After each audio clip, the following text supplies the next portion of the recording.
I would like to take this opportunity to welcome you to the Morning Star Baptist Church. Our website address is www.morningstarbaptistchurch, one word, .us. My prayer is that you will be filled with the Word of God this day and enjoy a spirit-filled service. With this said, may God bless you and heaven smile upon you. Our mission is to go out beyond the walls of the church, go out and win souls for Christ Jesus.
man, to greet someone with a happy hug, greet someone with a happy handshake. Let somebody know that he lives. Amen.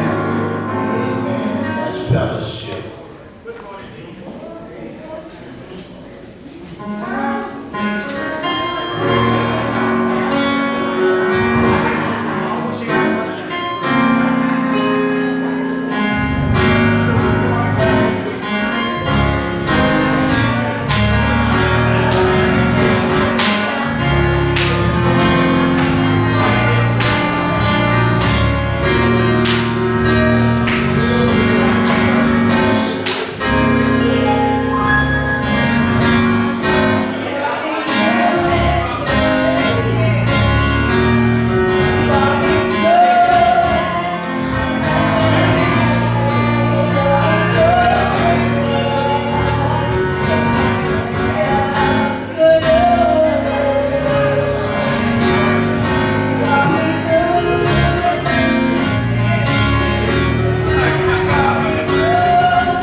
God can save my life with me.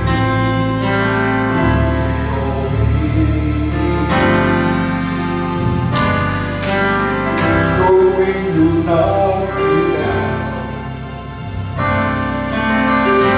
I will never ever wear the crown. I keep my hand in the master's hand. It will all come to an end. I go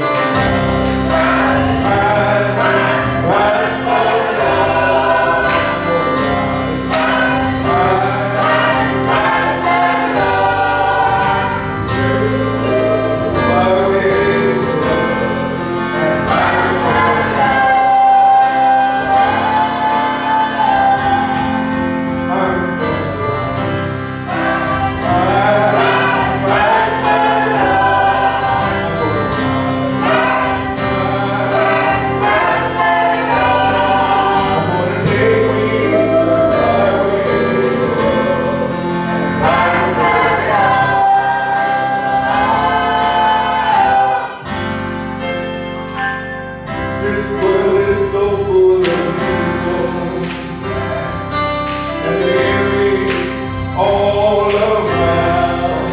Let me tell you what's inside. Today is that time. So very, very hard. They try to hold me down. But I got something within me that will make it through the rain. When it gets rough and when it gets hard, I'm not worrying at all. I'm gonna rise.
Amen. Somebody give God a hand.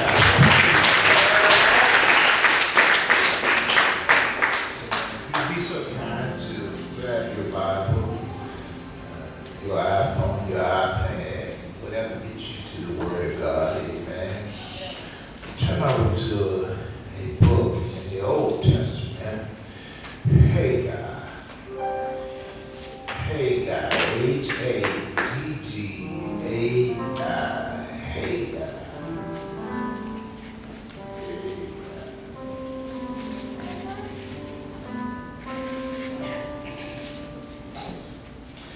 And you get to that book, just right there in that first chapter.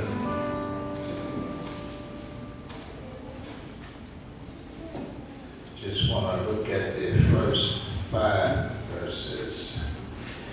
Hagar, Old Testament.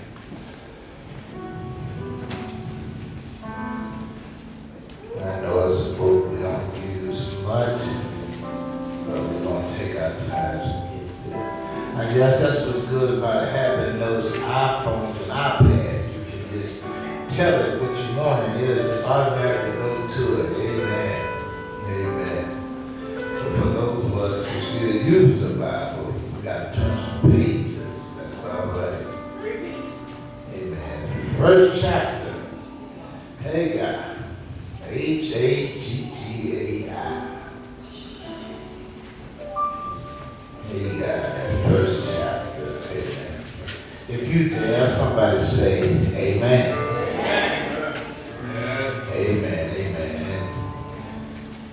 And God's word reads to us. It says, in the 2nd year of Darius the king, in the 6th month, in the first day of the month, came the word of the Lord by Hagar the prophet unto Zerubbabel the son of Shealtiel, governor of Judah, and to Joshua the son of Josadak, the high priest, saying, thus speaketh the Lord of hosts, saying, this people say, the time is not come, the time that the Lord's house should be built.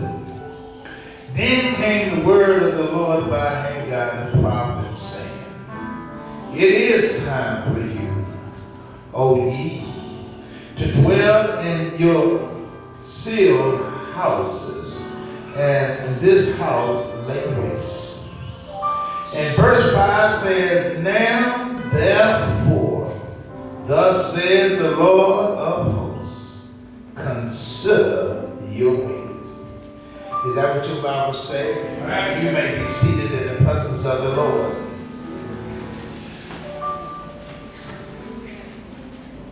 Very simple subject today. The call to be built. The call to be built. As we look at God's word, and God is trying to get us to understand there's some things that need to be done, and some of the things that need to be done right away. We have a tendency to put a time limit on things and say it has to be done in this season or that season, or it has to be this or it has to be that. We'll wait this and we'll wait that, and sometimes in our waiting we miss out on what God has us to do. Somebody ought to know what I'm talking about. Somebody understand that every day you exchange a day for your life for something.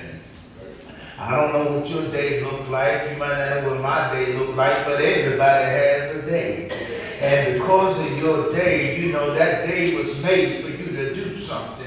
And let me help somebody in case you don't understand. The day that was made was a day that was made by the Lord. And you did not make that day. I don't care where you go on that day or what you do with that day. I want you to know that every day is a day that's made by the Lord. And the Lord said because he made the day that we ought to rejoice and be glad in it. And we ought to get to the point where we understand what the Lord is saying about we exchange something every day for that day. And what we ought to be exchanging, we ought to be able to exchange something for the Lord, that the Lord may be able to get a praise out of that day. Every day should not be about you and I. Some days just ought to be about Jesus Christ.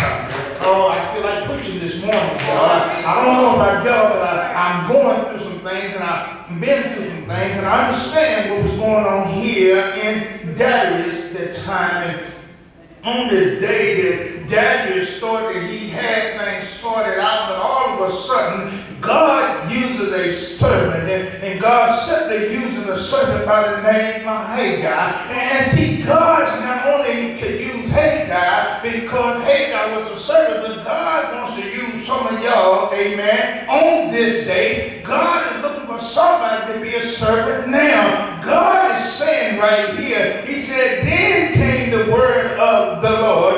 And make no mistake about it, no matter how you serve the Lord, it is not about you, but it's always about the Lord. And that's where we make our mistake. Sometimes we think it is about me, mine, I, but it's not about me, mine, I. It's always about the Lord. And because it is about the Lord,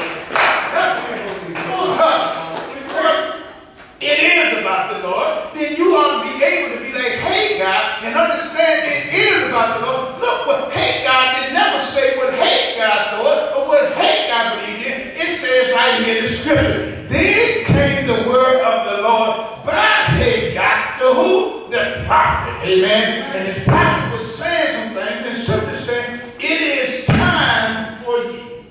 It says, O ye, to dwell in your sealed houses and those house lie wait. Look, he goes on to say, now therefore, thus said the Lord of hosts, consider your way. If we're going to be what God has us to be, we got to know what it is God wants us to do. The problem is, nobody knows what God wants them to do. They lay around and they try to conjure things. They try to use their finite mind to make sure that they have all the answers. You know, they try to cross the T's and dot the I's, but you know that doesn't work because God said in his word that we are not to lean to our own understanding. When we lean to our own understanding, that's how we miss out on what God is saying. Hagar, he told them. He said, look, because I don't want you to think I'm talking to the little folks. Hey, guys, I want you to know I'm talking to the big folks, okay? Because it starts out by saying that the Hagar, the prophet, said unto Zerubbabel, the son of Shealtiel, the governor of Judah. See, Hagar didn't go to the folks who couldn't do nothing. He went to the folks that had all the power. Watch Hagar here. And then it says, not only was he the governor of Judah, and he to Joshua, the son of Josedek, the high priest. Let me tell you, God knows how to set this thing up. God knows how to work this thing. God doesn't take something and make nothing. God always takes nothing and makes something. And we got to understand that God that we serve is that type of God. Look, it goes on. And I didn't read this, but since it's here, I might as well. In the 6th verse, it said, ye have sown much and bring in little. Ye eat, but ye have not enough. Ye drink, but ye are not filled with drink. Ye clothe you, but there is none warm. And he that earneth wages to put it into a bag with hope. Isn't that something? Yo, that you doing this for naught. And here you are thinking everything you're doing really means something. What you got to understand, what you're doing is not about you, but it's about Jesus Christ. You got to stop trying to do for you, trying to make you happy, trying to please you, and stop trying to do something that's pleasing unto the Lord. Look, he goes on to say in the 7th verse, it says again, thus saith the Lord of hosts. Not Hagar, but the Lord himself saying, consider your ways. And the thing about it is, church, we got to stop and look at how we're doing God's business. Are you and I doing something that's pleasing unto the Lord? Or are we doing things that's only pleasing to ourselves? We have to stop and look at it. When was the last time that you made a sacrifice for somebody the same way you made the sacrifice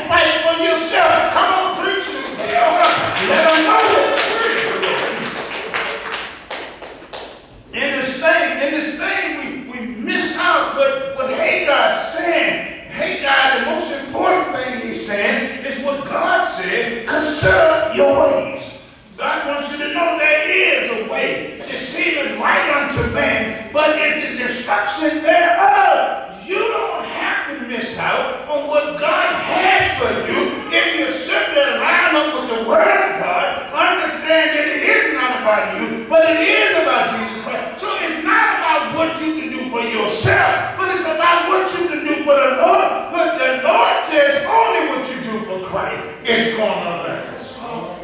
You got to understand that. Look, it goes on to say in the 8th verse, it says, go up to the mountain and bring wood and build the house, and I will take pleasure in it, and I will be glorified, said who? The Lord. That's what you got to understand. What it is God is calling you and I to do. When is the last time that you stop to take the spiritual gift test so that you know what the gift is that God has given you and how you need to use your gift? Stop always waiting for somebody else to do what God is calling you to do. So many times God will say it's her responsibility or his responsibility, or if they got to do it or he got to do it. What about you? Did not the same God that blessed them bless you? Isn't the same God that allowed you to have the same God that allowed him to have? If God be that good, then you got to take God for his word. Because if God can do it for them, he surely can do it for you. But you got to be like them. You got to start asking for it. You got to ask for it. God said, look. Y'all know you look at the choir and say we need this, we need that, we should do this, we should do that. Now stop talking about what they need to do and start talking about what you're going to do. I know. But somebody said a part of the building is falling down. Well, don't talk about the part of the building that's falling down. Do something about it, huh? You know you got all the brick masonry skills. Why don't you use the skills? Because the skills that you have did not come from man. The skills that you have came from the Lord. And God said, I gave it to you so that you may use it. If you don't use it, tell somebody you're going to lose. So hey God, it's not just going to the little people. Hey God, going to the people. And see, the Spirit of the Lord that lives and dwells with us now, that's why it has to come to the Christian. Stop waiting for non-Christians to do what Christians are supposed to do. Non-Christians is going to do what non-Christians do. Non-Christians, in case y'all don't know, let me give y'all, paint y'all a picture. Non-Christians are caught up by the evil one. The one who has the power to lead them to a road of destruction. When you see folks on a road of discontent, when you see folks all upset, when you see folks who never had no happiness, always got bitterness, always doubting, they are unsaved. Because to be saved, first of all, you have to know that it was Jesus Christ as Savior. And if Jesus Christ saved you, he said every now and then, your bad days have to be good days. And if I give you some good days, then you ought to be able to praise me. Because he said, if you will praise me, I'll do something else. Because you praise me, I'm going to send you a blessing. And that's why I like when it said, when the praises go up, they said the blessings come down. I want y'all to know the reason why that is because you are down here and Jesus Christ is up there. And Jesus Christ said, I'm up there and I'm looking down here. For everyone that praises me, I will bless them. So if you want to be what the Lord has you to be, then you got to be able to get on board with Jesus Christ. You got to understand what Hagar here said. It's time to build a house. Stop waiting for somebody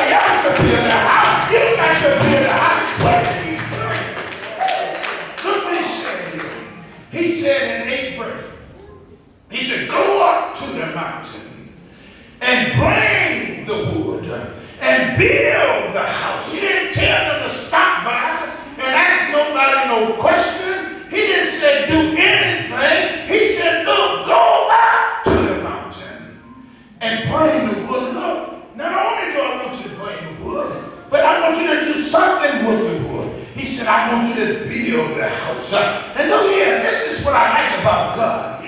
When God tells you to do something, you can rest assured God got something in store for you. Not like man. Man will try to fool you on every hand, but God is going to try to bless you in every way. Look what he tells me. He said, go up to the mountain and bring the wood and build a house, and I will take pleasure.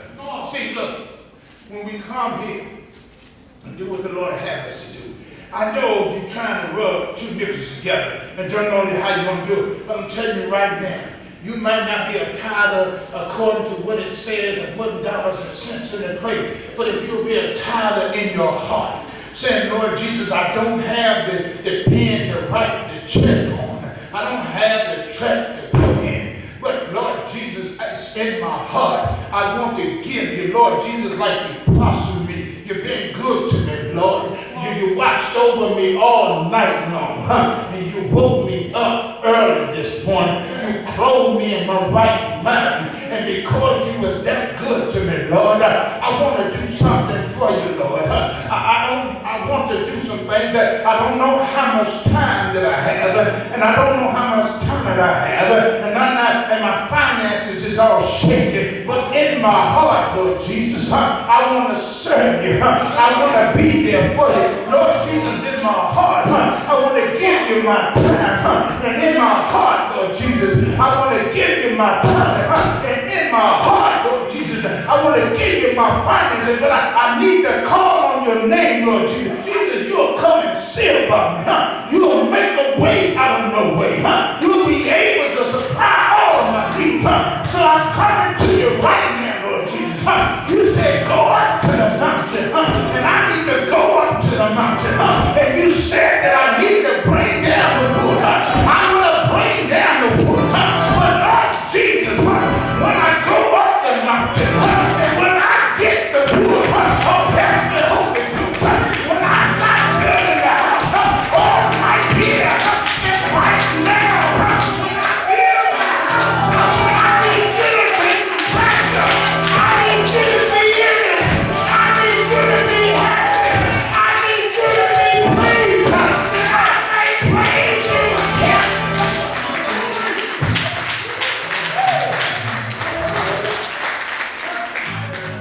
Something about it.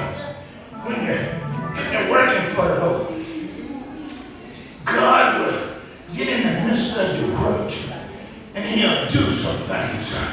See, I like 5 and I like 7.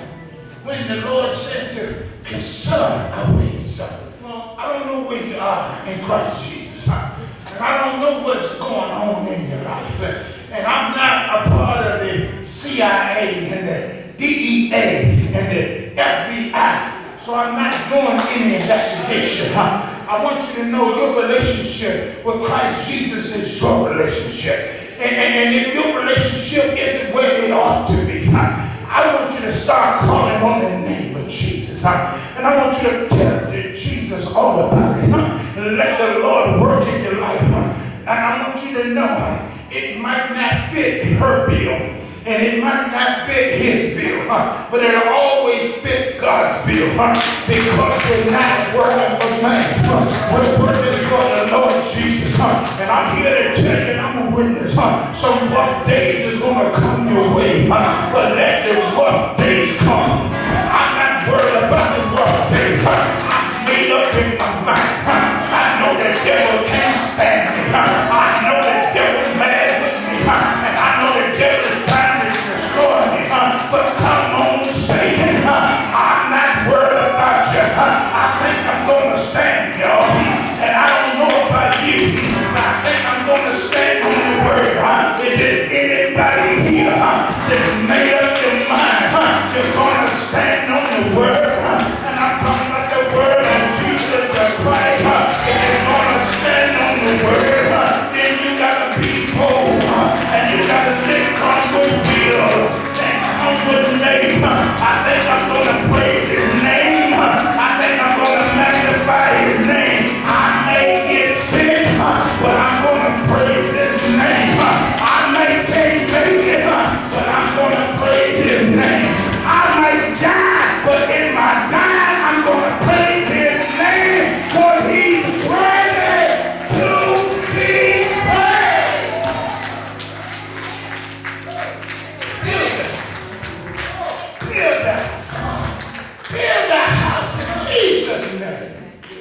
know the pews are empty.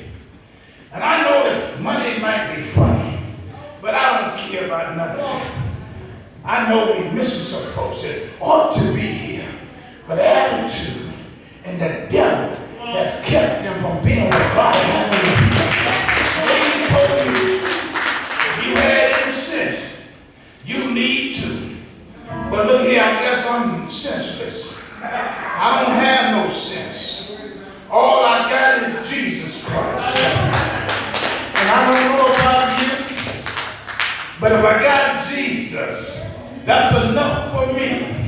I might can't pay the mortgage, but I got Jesus. I might can't pay the pastor, but I got Jesus. The lights may be cut off, but I got Jesus. I don't know about the taxes, but I got Jesus. As long as I got Jesus, I really don't care. Do what you want to do, devil. You can kill this old body, but you can't do nothing with this soul. Because my body might be good, and my body might go back to the world, but my soul is going to glory. My soul is going to be with Jesus, and because my soul is going to be with Jesus, I'm going to build a house, and I'm talking about a house like no other house. I'm going to build a house on the rock, the solid rock, which is Jesus Christ. Is there anybody want to build a house? If you want to build a house, then give God some praise. Let him know I'm going to build a house because you're worthy. I'm going to build a house because you're able. I'm going to build a house because I don't have no choice. If somebody want to build a house, then give God the praise. Magnify his name because he's ready. He's ready.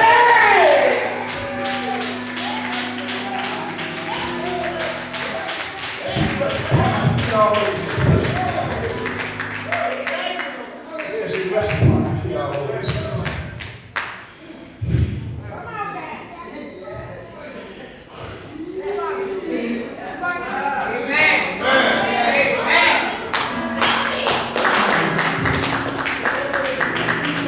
If you just be faithful, if you just hold on, God will. God will. I don't have much by way of testimonies, but I share this with your church. Been praying. Been praying. And I know Jesus said, if you pray, believe, and do not doubt. And I've been praying. And God has brought my child. My child. Y'all might call him red and all these other things, but my child, Nicole. Come on. God.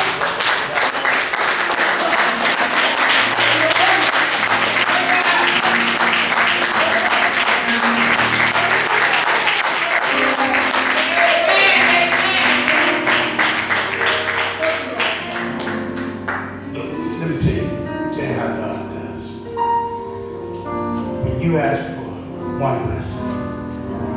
You know, he has a way of being a mathematician. And he adds, not only did he bring his cold back, but he brought Christian back too.